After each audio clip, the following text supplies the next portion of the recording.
Facebook world, YouTube land, and all other social medias. This is Rebecca with Red True Crime, and I'm here with a little bit of an update. So,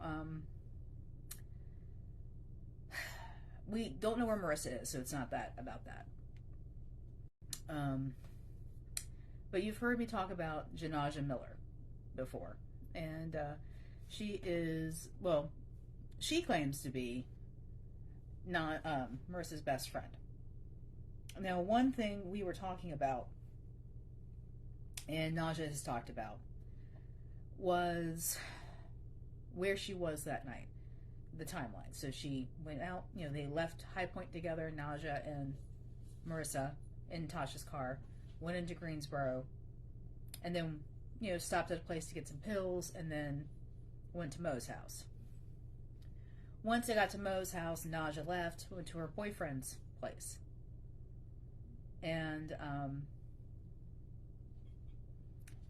she would never ever tell us who the boyfriend was. We would ask, who is this guy?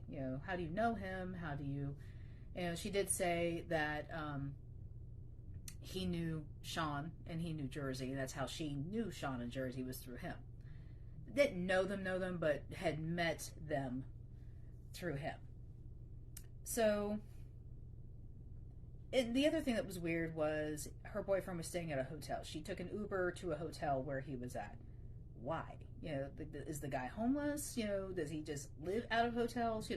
People do that these days. It's kind of weird, but it is what it is.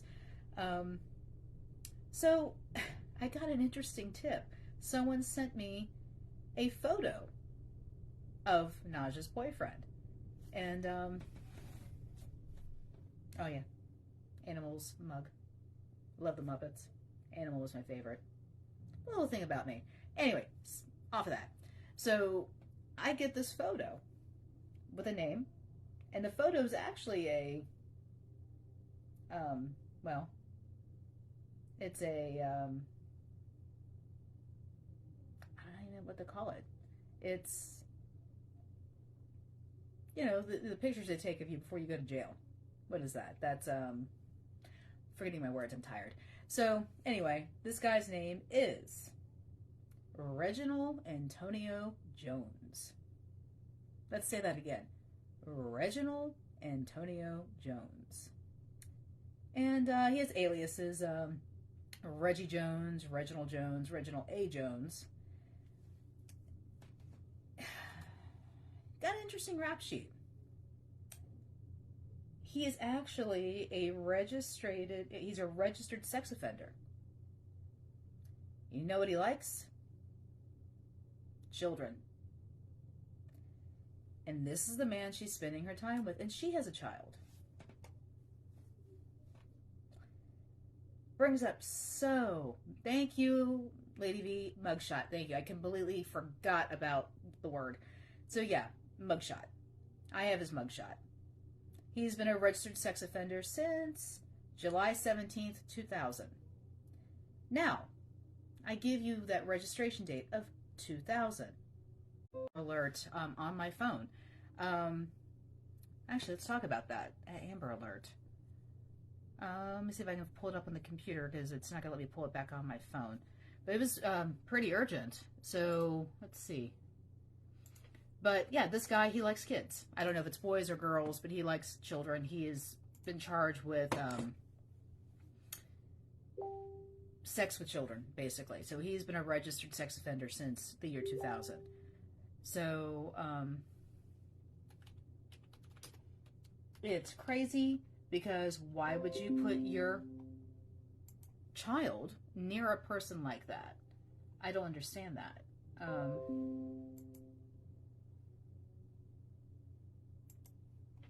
I don't understand that. I mean, how desperate do you have to be? Oh, thanks, Jen. Let me see if I can raise that up. Okay, I'm going to try and talk a little bit louder. How desperate do you have to be for affection that you're going to go with a man that has a charge of sexually abusing children? what is that all about?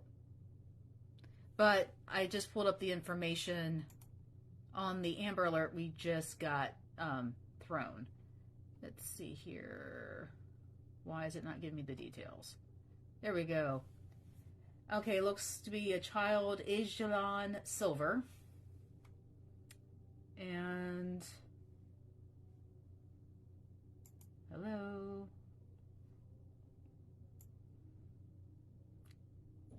Okay, so Salisbury Police Department is searching for two missing children, Ajalon Silver and Prasjas Reed. I'm probably butchering these to no end. Victims are believed to be with Kevin Antonio Smith. He's described as a 25-year-old black man, 5 feet 6 inches tall, weighing 155 pounds. He has black hair and brown eyes. Last seen on North Caldwell Street in West End Street, unknown direction of travel. Vehicle is a gray 2023 Nissan Altima with nice North Carolina license tag number KHB1698. They're saying this man is dangerous. Do not approach. If you see, just call 911. So, hopefully those kids are found. But back on to what I was talking about.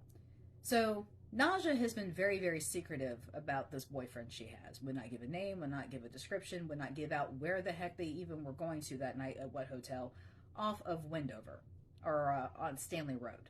Because whenever she would send us her Uber trips, she would always block out the address of where she went to, and we never could figure out why. So, Reginald Jones. That really, really opens up my eyes to Naja's mental stability. And here's the other thing. This Reginald Jones guy, Reginald Antonio Jones, he's 47 years old. And Naja is 23. What? What is that? Now, it does say here that he was last staying on Shaw Street in Greensboro.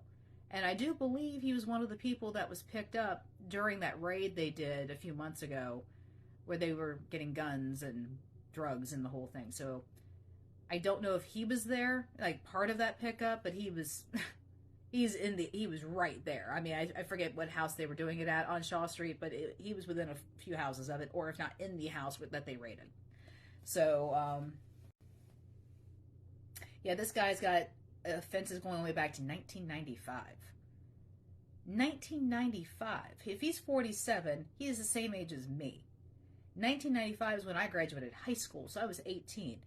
And it's crazy. It's absolutely crazy that this man is still out there doing things, because we're going all the way back to 95. And he said he's been a registered sex offender since 2000.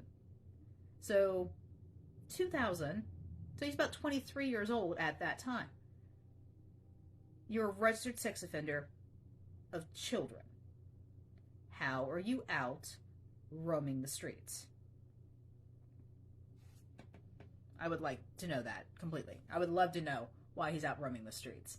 And why someone with a child would even dare date this man. So, he's out and about. He is not in prison. He's not being watched. Be careful, people. If you have children, definitely don't go around this guy. And what's interesting, and I'm going to put the picture when I upload this to YouTube, he looks a lot like Shawnee Lely. You're going to see the resemblance there. It's kind of weird. But, yeah, he looks a lot like Shawnee Lely. And, I think that might be where some of the sightings of Sean have gotten confused. They're seeing this clown and thinking it's Sean. But, yeah. Oh, another thing. We got confirmation from another source. Sarah does crack, and this person used to sell to her. So, Sarah, honey, I know you're putting out reels of your daughter, which is great. You might want to sound less high when you do it. Just saying. you know, thanks, Jen. I like the laughing picture here. But now I'm not going to come down on anybody about their, what they do to relax. Lots of things people do. Weed and drinking, sometimes a combination of both. Might throw in some opioids. And now there's some speculation. Hi, Stephanie. I see you. And now there's some speculation that might be one reason why Sarah's protecting Smoke so much now, because he's her new crack dealer. Guy's got 10 kids. He's got to support them somehow. I'm just saying.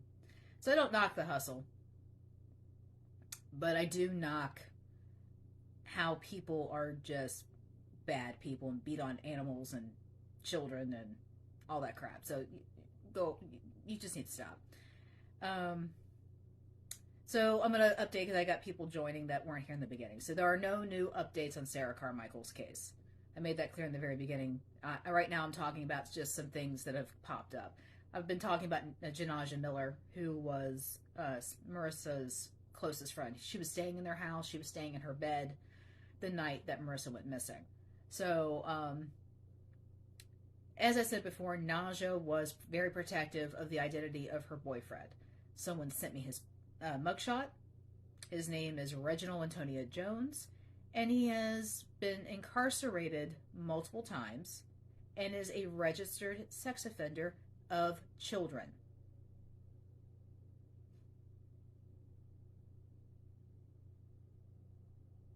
He is a registered sex offender of children. Now, he likes to hang out in hotels.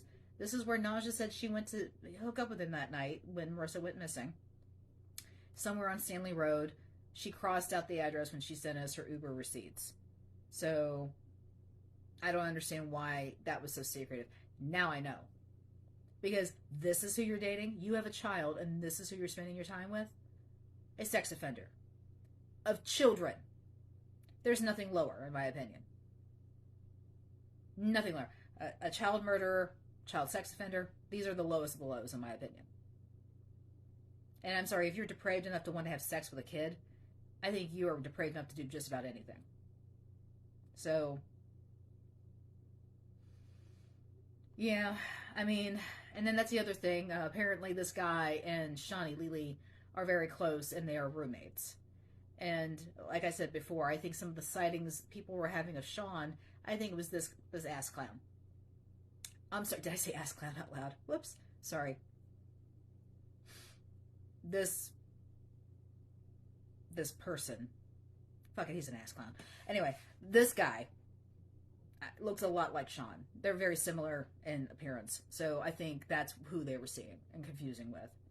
But yeah, like I said, he's 47 years old. He's screwing around with a 23-year-old woman with a small child. His criminal history goes all the way back to 1995. He's the same age as me. 1995 is his first conviction. He's been a registered sex offender since the year 2000, so he was 23 at that point. Why is this man wandering the world? Why? Probation needs to violate his ass and bring him back to prison. This is not rehabable. In my opinion, people like this cannot be rehabbed. They can't be, okay? They always have the urge. They always have the desire. They cannot be trusted that they're not going to fall into that. And if you fall into that, you're just causing more victims. And eventually, sometimes those victims end up dead because those sex offenders just get to a point where the brutalization and sex of a child is not enough. They just need more excitement. And sometimes these kids get killed or wish they were killed because of what has happened to them. So, Naja, you need to get your head on straight, child, because sex offender, you have a child. What the fuck? So, hopefully you see this and you correct yourself and get this piece of garbage away from you. And if you know something that he's done, you need to go right to the police and tell them so they can send his ass back to prison because he is somebody who should not be out free. At all. Period. Okay? And,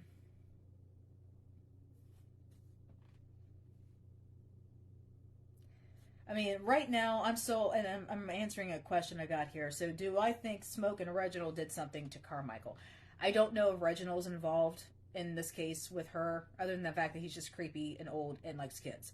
Um, I do think Smoke's involved. I truly believe that. More and more information we get about the Carmichael family and about people around the Carmichael family, it makes it more and more probable that Smoke is involved. And I believe that's where the detectives are leaning towards, because just the when I had that meeting with myself and with Star, when we had the meeting with the detective, um, it was just, he didn't say it out loud, but he didn't have to, because his body language. This guy should never play poker. Let me say that. His body language, his demeanor, his tone. Whenever we talked about Smoke, you could tell this is who he is leaning towards. And again, I'm going to reiterate as well, when we had that conversation with him, with the detective, he made it clear. He investigated Sean so much, Shawnee Lely, he had nowhere else to go with it. Same thing with Jersey. He investigated Jersey so much. There's nowhere else to go with it. And these guys were cooperating completely. So, these are things that we have to look at. But, yeah, I don't know. I'm not sure where else we're going to go with this case. I have not had any updates on the search leads that the detective has. I talked to him yesterday. He gave me a little bit of an update. Nothing I can release at this moment. But once I get more confirmation of what they found, if they found anything, I will talk about that. But right now, at this point, I have nothing else to say on that. But Janaja Miller is a very, very sad person. Very sad person. To think that I have not heard if anybody was grabbing whites. I will tell you right now, and let's be clear, I do have conversations with the detective on this case. I do. I don't think I'm number one on his call list if anything goes down. It would be nice, but I'm being honest here. I know I think I'm pretty cool, but I'm just a person with a flimsy podcast who talks about crime and calls people out and gets yelled at. So, like I said, if they have gone down and kicked in doors and made people grab white underwear, I have no idea. I was hoping, but I'm sure if there's any update on this case, I'll find out Monday or Tuesday of next week. And like I said, the information is there for the detectives to go further and do what they need to do. The information is there. Whether or not they can prove it, that's the next question. But like I said, as time goes on, as I keep doing these videos and I keep talking about the Marissa Carmichael case, I've got people coming to me, giving me information. It is what it is. And I'm going to report on that as I get it, as I deem what is appropriate to be reported on. Let me make that clear. There are some things I get from people that I can't say anything about, because I don't think it's appropriate to put that out there, or it could be something that's very hard to verify, and I'm really don't want to put stuff out there that I can't verify, it's even something I don't even like to speculate on. Last I heard, Stephanie, yes, they were getting a search warrant, or they were alluding to a search warrant. Now this is very complicated. I had no idea how complicated investigations with police are. They have to present evidence to get warrants. It's a lot of speculation, but it's also a lot of them selling to a judge why they need the search warrant and why they need to go where they're going. And the last conversation I had with the detective, he made it clear he was going back to a location in full force. I'm not sure what that means. He didn't say warrant, but I would think he was going to get a warrant. And like I said, I have not had any updates from him since that conversation on Thursday. But we shall see. I think she's going to be found. I really believe she's going to be found. I hope it's alive, but at this point, now that we're at 105 days, I don't believe she's going to be found alive. And that's a sad, sad thing to say. It's just so sad. She's got these kids who love their mother, no matter what kind of person she was, no matter what lifestyle she led. They loved their mom. And that's awful for them. Now, then the other rumors we heard of what Marissa was doing is true. And again, I'm hearing this from somebody who is very close to the family. If any of that is true, God help us all. Because I really don't want to think. I really hope that Marissa wasn't giving her kids gummy edibles to put them to sleep so she could make money having sex with men in the living room of their house. I really don't want to think that was happening. I don't want to think that Marissa was doing domestic violence on her mother and her sister because that's what she wanted to do and she ran that house.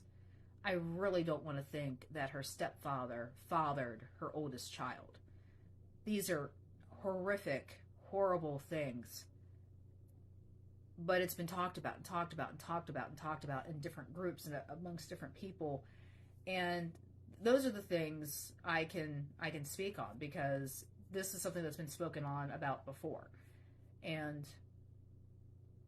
But the woman needs to be found because if she is found and she is alive and any of the things that has been said about her is true, then she needs to be prosecuted for that. And those kids need to stay the hell away from their mom and need to go and attempt to have a better life with somebody else. They sure as heck don't need to be with their father because that man is a psycho. The person that I spoke with who gave me a good bulk of this information is terrified of that man. And I can understand why. He's got drug charges. He's got animal abuse charges. Who goes to jail for animal abuse? I mean, that has to be severe. And if you're able to do that to an animal, what else are you capable of? I understand.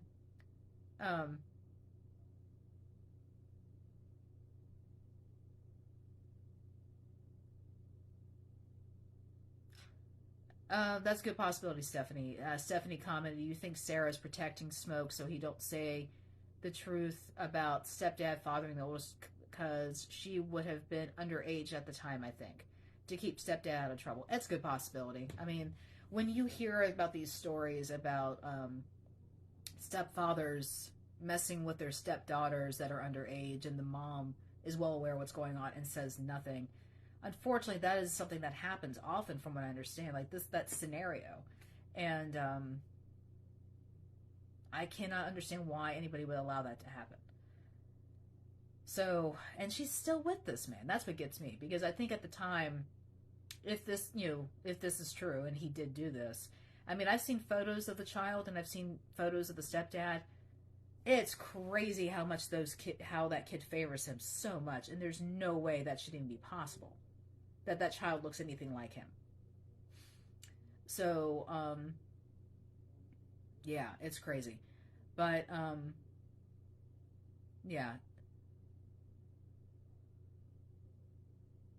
Yeah, I mean, I think the adults involved in that household are all guilty, Sarah included, Tony, the stepfather, Emma, Marissa's sister. All of them are guilty of either protecting the person that may have killed Marissa, protecting the history or the lifestyle Marissa was having because they don't want that bad information out there, but yet it should be out there because do you really think she needs to have her kids? Talking about how Mo's this great guy and he protected Marissa. Well, Mo, where are you? Why did she go missing? You couldn't have been protecting her too damn much. But in my opinion, I think Smoke is the main culprit in her disappearance. But I do think he had people helping him. I don't think that was something he did alone. I mean, he may have hurt her alone. And he probably had people helping to help clean up the mess. And I really believe that that's the scenario we're going with here. So, it's absolutely crazy. Absolutely crazy. The whole thing. And you've got people on Facebook and the Missing Persons Foundation claiming I am speculating and I have false information and I'm a liar. I've had people in their group call me unhinged, unstable, crazy, yelling, whatever. I've had another woman get on here and say, I'm doing this for clout. Where's the clout in any of this? I'm not making money. I'm getting threats. You know, come on, there's no clout in any of this crap. Um, and put it this way, if I end up getting this going and making money off this channel, I think I've earned that after all the crap I've been dealing with. But I digress. And then someone else commented, shoot, Sarah could have been getting paid for pimping her out for money and drugs to the stepdad, so that's why she's denying, because that truth will come out. Yes, I agree, Stephanie, that truth will come out. I think a lot of truth is going to come out. Once Marissa is found, whether she's alive or not, a lot of things are going to come out. I think the detective already knows there's a lot of things Sarah is not speaking the truth on. And again, I will speak again about Sarah Carmichael and the fact that when people call me a liar and I have false information, I'm getting it, most of it, from Sarah. So if you're calling me that, you need to call her that, okay? So,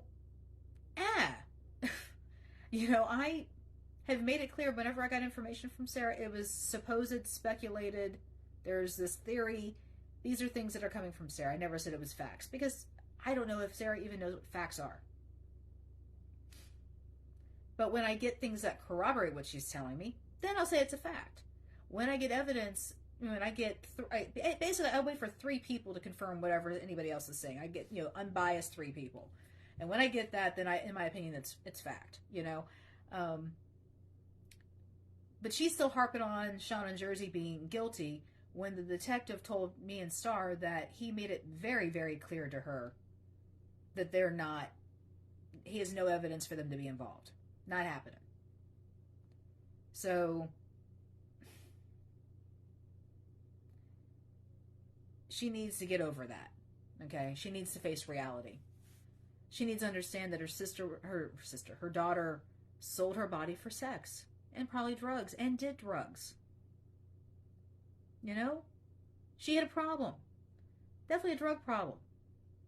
There's no shame in that. You get these people help. My husband had a drug problem.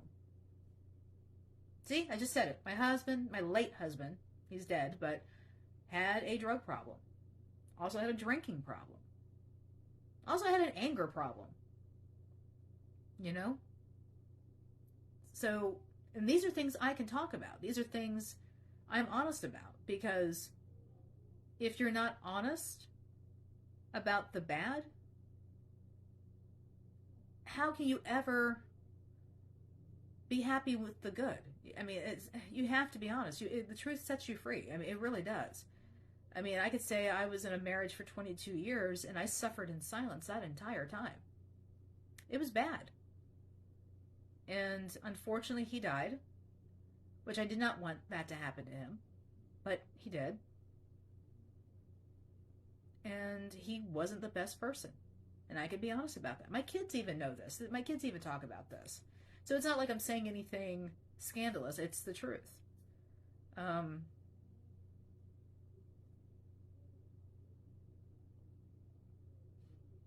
But, right. And I agree with you, Stephanie. It doesn't matter what type of life she lived. She didn't deserve this. Or her kids. And I agree with that. You know, nobody deserves to be missing. Nobody deserves to be unfound. And, at the end of the day, people like me, people like, you know, this is what we do. We keep her name in the media. We keep her name out there. We try to keep it relevant so people don't stop. And that's the point of all of this. Not for clout, not for fame. It's literally to keep her name out there, because people, I mean, when the 3-month anniversary of her, or 3-month anniversary of her missing came up on April 14th, not a word in the media.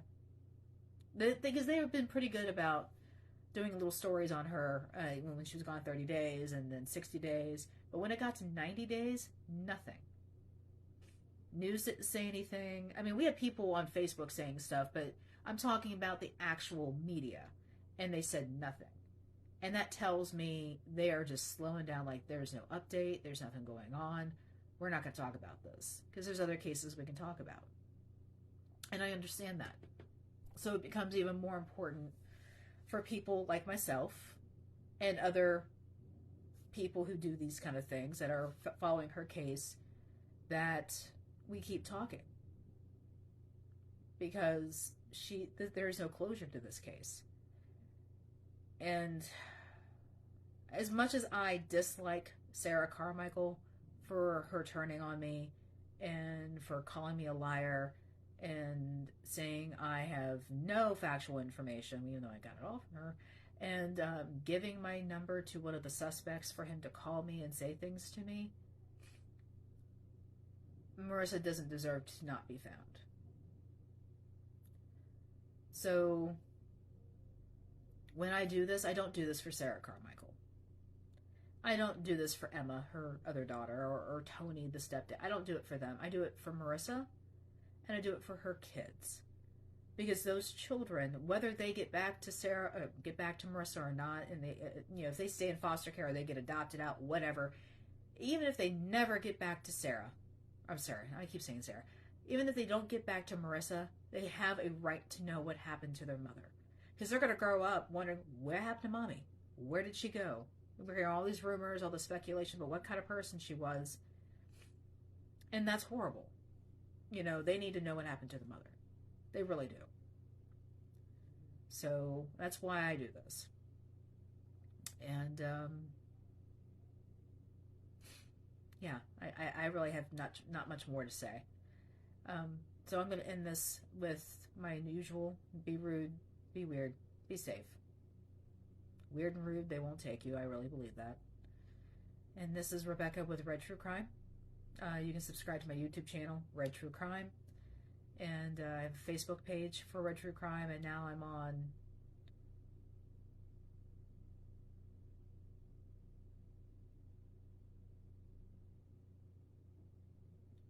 As I was saying, now I have a YouTube channel. I have the Facebook page. I have Twitter. I have Instagram. I have Rumble. I have everything now. It's crazy how much stuff is out there that you can put stuff on. TikTok. I have TikTok. But so yeah, you can follow me pretty much just about anywhere. You can comment, you can share, you can subscribe, you can criticize, you can whatever you want to do. I will respond. If you ask a question, I will respond. And you can also get a hold of me on Facebook. You do not need to contact Sarah to get my phone number, okay? I'd rather you not do that. Because there's like 90 other ways you can contact me and I can talk to you. But please don't call me on my phone. I really don't want that. And so on that note, this is Rebecca with Red True Crime. I'm out. Have a wonderful, safe weekend. And I will be back with another live regarding Helen Lundergan Dalton, which is the longest missing person case in the state of North Carolina, and she went missing right here in Greensboro. So I'll be back in a few minutes, and I'll go over that case. Father, tell me, have a great night, everybody. We get what we deserve. Oh, we get what we deserve. And we're down